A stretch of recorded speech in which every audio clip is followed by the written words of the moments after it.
Fasilitas umum berupa halte yang terletak di Jalan Urip Sumoharjo, tepatnya di depan Universitas Bosowa, Kecamatan Panakukang, Kota Makassar, kini berada dalam kondisi memprihatinkan. Halte tersebut tidak berfungsi sebagaimana mestinya dan berpotensi membahayakan masyarakat yang menggunakannya.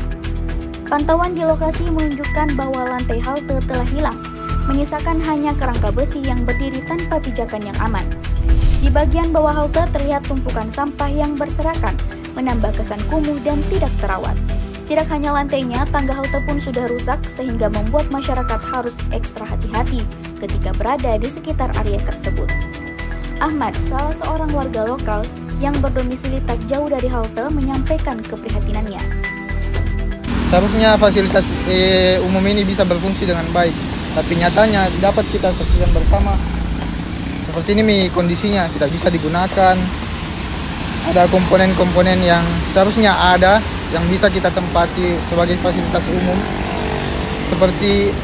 Namun pada saat kondisi ini tidak layak sekali untuk digunakan. Tidak ada pijakan untuk menginjak kaki, pijakan tangga, sehingga fungsi utama dari halte ini tidak bisa digunakan secara baik. Warga sekitar berharap agar pihak terkait segera melakukan perbaikan terhadap halte tersebut. Selain sebagai tempat tunggu yang seharusnya nyaman dan aman bagi penumpang, halte juga menjadi bagian dari wajah kota.